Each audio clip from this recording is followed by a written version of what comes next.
Hello दोस्तों, राधे राधे, जय श्री श्याम। तो आज है नवदुर्गा का 5वां दिन, जिसमें आज स्कंद माता की पूजा होती है।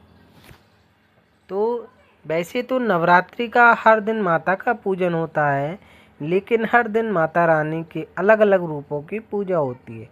इसलिए नवरात्रि के 5वें दिन देवी दुर्गा के जिस स्वरूप की पूजा होती है वे है स्कंद माता। माँ का यह स्वरूप मातृत्व, ज्ञान और शक्ति का प्रतीक है। स्कंद का अर्थ होता है भगवान कार्तिकेय, जो भगवान शिव और पार्वती के पुत्र हैं। उनकी माता होने के कारण ही देवी का यह स्वरूप स्कंद माता के नाम से प्रसिद्ध हुआ। इसलिए नवरात्रि के 5वें दिन इनकी पूजा होती है। ऐसे में आप भी इनका व्रत कथा को जरूर पढ़ें और आपको भी सकारात्मक ऊर्जा प्राप्त हो।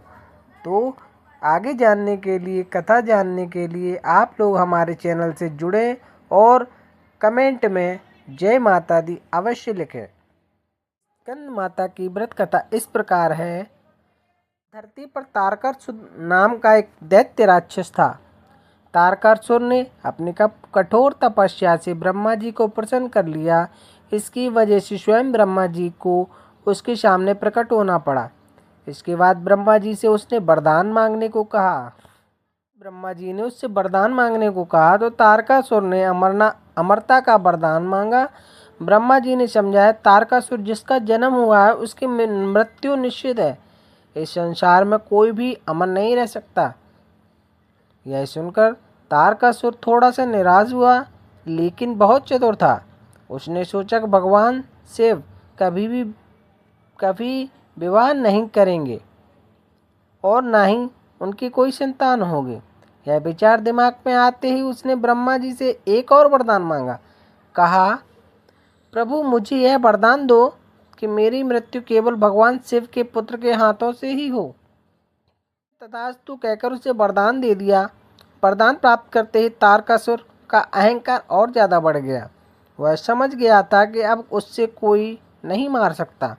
उसने तीनों लोकों में हाहाकार मचाना शुरू कर दिया। देवताओं, ऋषियों और मनुष्यों पर उसकी अत्याचार बढ़ता जा रहा था। स्वर्गलोक से देवराज इंद्र को भगा दिया और तारकासुर ने स्वयं तीनों लोकों का स्वामी घोषित कर दिया।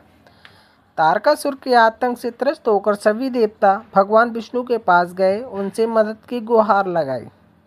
भगवान विष्णु ने उन्हें बताया कि तारकासुर को केवल भगवान शिव का पुत्र ही मार सकता है।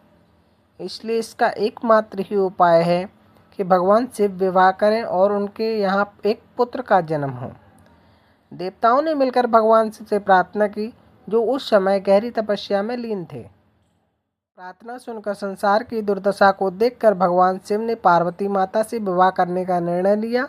इसके बाद भगवान शिव और माता पार्वती का विवाह हुआ और उनकी यहाँ एक अत्यंत तेजस्वी बालक का जन्म हुआ, जिसका नाम कार्तिकेय रखा गया।